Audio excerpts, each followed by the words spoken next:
Today, we will be drawing a three-dimensional city from a worm's eye view. To start this project, you'll need your sketchbook and a pencil and possibly a ruler.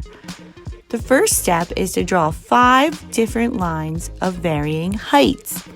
I did medium, tall, short, medium, and a little bit bigger than medium.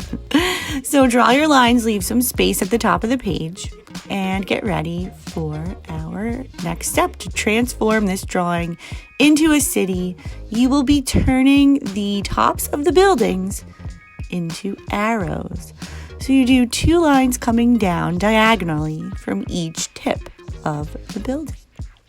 You can make some of the lines a little bit longer, like my really tall building is going to have longer arrow lines, and then maybe my short building will be a little smaller. Kind of made all the shorter buildings the same size. It's really up to you. And you could always add more buildings when you're done with this first layer, but let's stick with this for now, just so you get the hang of it. So make your arrow lines at the top of each building. Try and get them nice and neat. There we go. 1, 2, 3, 4, 5. Perfect. 5 arrows pointing up.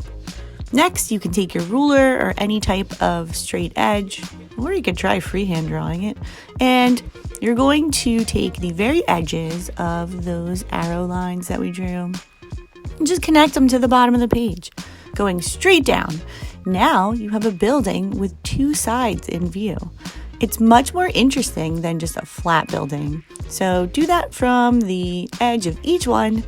And I added a little bonus baby building in there just to fill the space, and it looks kind of cool. This also looks like crystals jetting up out of the ground. A worm's eye view means what a worm would see. So from the ground looking up. And that's the view we're drawing today. For the next step, to draw the windows, you're going to continue those diagonal arrow lines all the way down each building. This is going to allow us to draw windows in perspective, which means the windows will look more real, like they're sitting in a real space, rather than just drawing a whole bunch of squares and rectangles that will look all wonky and uneven. Now, I know some people don't necessarily like this style of windows, but I'll tell you this, it's really, really good practice for your brain to understand the angles that you're drawing, because without these lines, you would have to imagine them, and you would have to imagine the top and the bottom of each window going on this parallel diagonal. So if that sounds a little complex for you, just stick with me here and draw diagonal lines on each and every single building.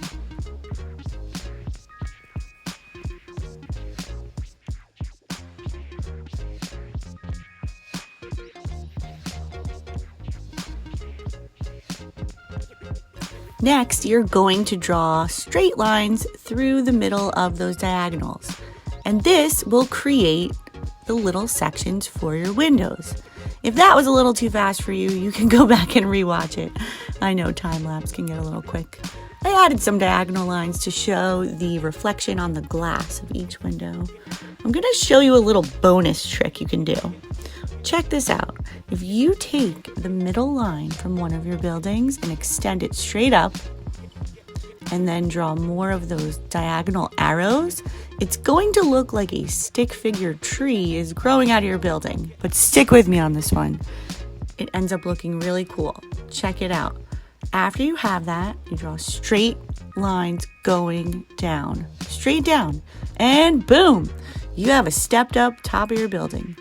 Looks pretty cool. You can add some windows, an antenna, and if you want to do that detail for some of the tops of your buildings, you certainly can. It kind of looks like similar to the top of the Empire State Building. So over here on this big building, I tried to do it again, and I tried something different, getting a little fancy. I think I added a dome to the top. We don't really have that here in the United States. Well, maybe we do. I haven't seen it. I really don't get out much these days. Anyway, they would probably have this in a newer city, maybe in like Japan or Europe or somewhere where the city wasn't quite as old, but check this out. Ooh, yeah, they probably do have this somewhere in the US. I've seen like a restaurant inside of one of those domes. I mean, in a movie, but you know, it's pretty cool just for observation. For the sky, you can do whatever you want, but what I suggest and what I have seen done is a small sun with lines going around it. They're like big circles radiating out. I know it's a little hard to see here with the pencil, but the reason this looks so good is because we have so many straight lines in this drawing that it's almost begging for some curved lines just to give it a little bit of balance. So whatever you do with your sky, whether it's clouds or something like that, try to make sure there's a variation of line. And there you have it. Our 3D worm's eye view. I can't wait to see how yours turns out.